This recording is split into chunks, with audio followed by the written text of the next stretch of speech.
GS Hindi की team की ओर से आपका स्वागत है किगाली सीरीज में यह दूसरा लेक्चर।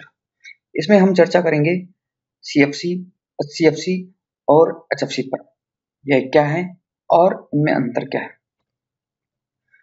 उससे पहले हम जानते हैं ओजोन परत पर होल कैसे क्रिएट हो रहा है। ओजोन परत जो है प्राकृतिक रूप से बनती और बिगड़ती रहती है। पराबैंगनी किरणों में ऑक्सीजन विघटित होता है और दो ऑक्सीजन रेडिकल्स में टूट जाता है। यह ऑक्सीजन रेडिकल्स ऑक्सीजन पदार्थ से क्रिया करते हैं और दो ओजोन मॉलिक्यूल्स बनाते हैं। यह ओजोन मॉलिक्यूल्स पुनः पराबैंगनी किरणों में ब्रेक होता है और एक ऑक्सीजन रेडिकल और ऑक्सीजन बनाता है। यह ऑक्सीजन रेडिकल वापस एक ओजोन से क्रिया करके दो ऑक्सीजन मॉलिक्यूल बनाता है।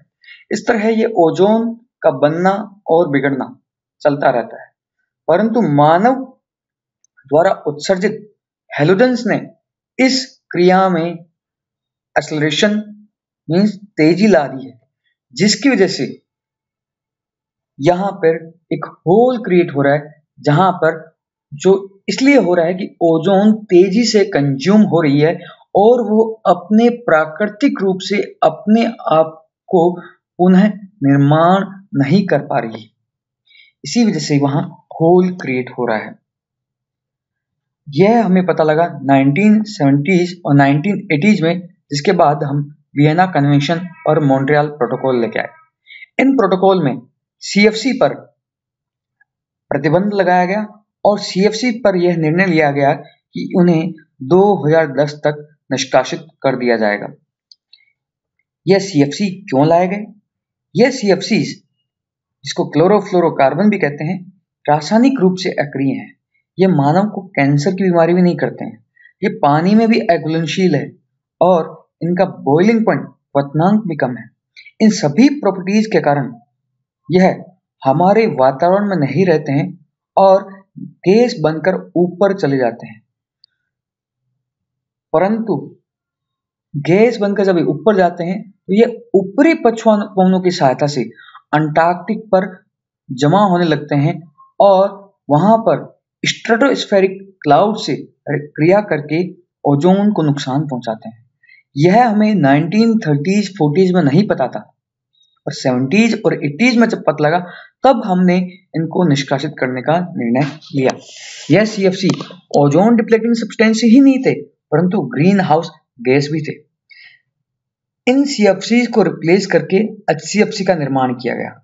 यह एचसीएफसी ओजोन परत को सीएफसी के मुकाबले 98% तक कम नुकसान पहुंचाते हैं, परंतु फिर भी वो ओजोन को नुकसान पहुंचाते हैं।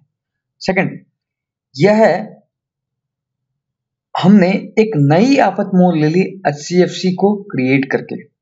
यह ओजोन को नुकसान तो नहीं पहुंचाती, परंतु इसका जो ग्लोबल वार्मिंग पोटेंशियल है वो 1810 गुना है। ये GWP है क्या, ये हम पढ़ेंगे नेक्स्ट स्लाइड में। और इसके लिए हम HCFC phase out management plan लेके आए, जिसके तहत हमने यह निर्णय लिया कि हमें एचसीएफसी को भी निष्कासित करना है।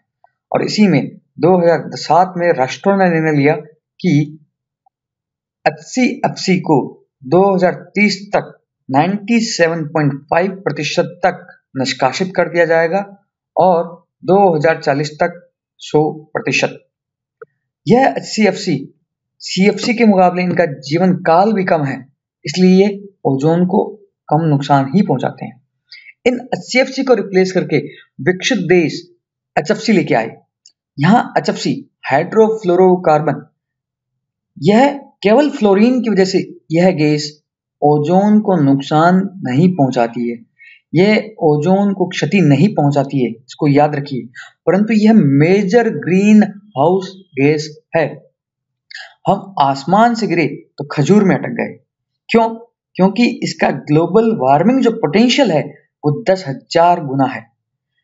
पहले हम समझते थे कि ओजोन और ग्रीन हाउस गैस को अलग अलग डील किया जाए, परंतु यह पता लगा कि दोनों प्रॉब्लम एक ही हैं और दोनों को अलग अलग नहीं डील किया जा सकता।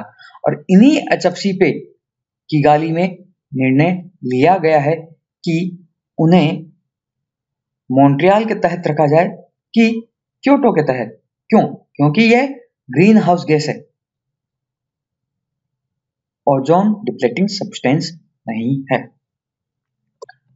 ना। अब जानते हैं ग्लोबल वार्मिंग पोटेंशियल होती क्या है। क्या है ये global warming potential? Global warming potential एक सापेक्ष पैमाना है कि एक पदार्थ कितनी ऊष्मा को ट्रैप करके रखता है, वो कितनी ऊष्मा को हमारे वातावरण से परे नहीं जाने देता है। इसमें हम इसको कंपेयर करवाते हैं कार्बन डाइऑक्साइड से। एक निश्चित मात्रा में कार्बन डाइऑक्साइड और एक निश्चित मात्रा में पदार्थ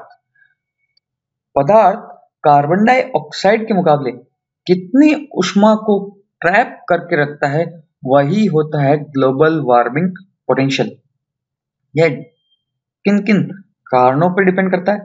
पहला कारण जिस पे डिपेंड करता है वो है कितनी इंफ्रारेड रेडिएशन जो है, विकिरणें जो हैं, उनको वो अवशोषित करता है। दूसरा, जो अवशोषित ऊष्मा है उसका स्पेक्ट्रल लोकेशन क्या है।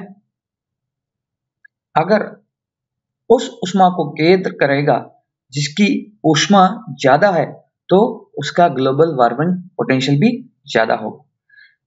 थर्ड, यह डिपेंड करता है उस पदार्थ का वातावरण में जीवन काल कितना है। अगर वो आसानी से विघटित नहीं होता है तो वो ऊष्मा का संचय करते जाएगा और ज्यादा से ज्यादा ऊष्मा को कैद करके रहेगा। आज के लिए बस इतना ही। कल हम पढ़ेंगे किगाली समझौते के बारे में, उससे जुड़ी टर्म्स और उसमें क्या क्या निर्णय लिया गया है। तब तक के लिए धन्यवाद।